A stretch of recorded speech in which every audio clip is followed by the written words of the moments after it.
പച്ചക്കറികളിലെ കീടനാശിനികൾ എല്ലാ കാലത്തും നമുക്ക് ഭയം തന്നെയാണ് അല്ലേ? ഈ കീടനാശിനികൾ ഉള്ളിൽ പോയാൽ നമുക്ക് എന്ത് സംഭവിക്കും? ഈ കീടനാശിനികളെ എങ്ങനെ പച്ചക്കറികളിൽ നിന്ന് നീക്കം ചെയ്യും? എല്ലാവരും എപ്പോഴും ചിന്തിക്കുന്ന ഒരു കാര്യമാണ്.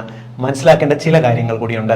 നമ്മൾ വാങ്ങുന്ന പച്ചക്കറികൾക്കകത്ത്, പ്രത്യേകിച്ച് ഇന്ത്യയിൽ ഉപയോഗിക്കുന്ന ഏകദേശം 90% കീടനാശിനികളും തെർമോലബൈലാണ്. അതായത് നമ്മൾ വേവിച്ചു കഴിഞ്ഞാൽ ഈ പച്ചക്കറികളിനകത്തുള്ള കീടനാശിനികൾ ഡിസിൻറ്റഗ്രേറ്റ് ചെയ്ത് പോകും.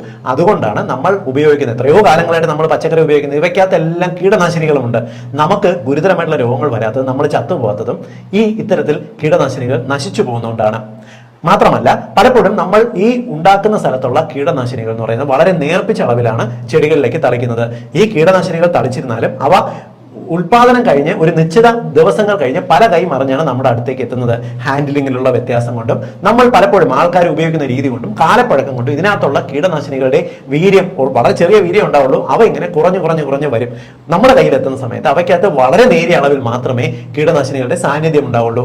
ഈ കീടനാശിനികൾ തന്നെ നമ്മുടെ ഈ പച്ചക്കറികൾ കഴുകുന്ന സമയത്തും അവയുടെ തൊലി കളയുന്ന സമയത്തും വേവിക്കുന്ന സമയത്തും അവ നശിച്ചു പോകും. അതുകൊണ്ടാണ് നമ്മൾ ഈ കീടനാശിനികൾ ചേർത്ത പച്ചക്കറികൾ കഴിച്ചിരുന്നാലും നമുക്ക് ഒന്നും സംഭവിക്കാത്തത്.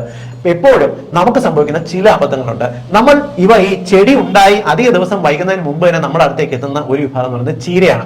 ചീരയ്ക്കകത്ത് പലപ്പോഴും ഉണ്ടാക്കുന്ന സമയത്ത് ഇവർ തളിക്കുന്ന കീടനാശിനികൾ വലിയ നാശമൊന്നും ഇല്ലാതെ അതിന്റെ പിറ്റേ ദിവസം തന്നെ നമുക്ക് കിട്ടുന്നത് കൊണ്ട് ചീരയിലൊക്കെ ഈ കീടനാശിനിയുടെ സാന്നിധ്യം ഉയർന്നതായിരിക്കും. ഇവ നമ്മൾ വീട്ടിൽ കൊണ്ടുവന്ന് നന്നായിട്ട് ഉപ്പിട്ട് വെള്ളത്തിനകത്തോ ഇല്ലെങ്കിൽ വിനാഗിരി ഇട്ട വെള്ളത്തിനകത്തോ നമ്മൾ കുറച്ചു നേരം വച്ചിരുന്ന് നന്നായിട്ട് കഴുകി എടുത്തു കഴിഞ്ഞാൽ അതിനകത്തുള്ള കീടനാശിനി ഏകദേശം 70% നശിച്ചു പോകും. എന്നാൽ നമ്മൾ പച്ചയ്ക്ക് വേവിക്കാതെ കഴിക്കുന്ന ഇലക്കറികളുണ്ട്. പ്രത്യേകിച്ച് നമ്മൾ വാങ്ങുന്ന കറിവേപ്പില, അതേപോലെ മല്ലിയില, അതേപോലുള്ള മറ്റു ഇലകൾക്കകത്ത്, സാലഡിന് ഉപയോഗിക്കുന്ന പലവിധ പച്ചക്കറികൾക്കകത്തും ഈ ഇലയിൽ കീടനാശിനിയുടെ സാന്നിധ്യം താരതമ്യേന കൂടുതലായിരിക്കും. അത് നമുക്ക് എല്ലാ കാലത്തും ഒരു ത്രെട്ട് തന്നെയാണ്. അവ കഴിയുന്നത്ര വീട്ടിൽ തന്നെ നമ്മൾ കൃഷി ചെയ്ത് ഉപയോഗിക്കുന്നതായിരിക്കും ഏറ്റവും ആരോഗ്യകരം. ഇത് പച്ചക്കറി കഴിക്കുന്ന എല്ലാവരുടെ അറിവിലേക്കായിട്ട് ഒന്ന് ഷെയർ ചെയ്തു.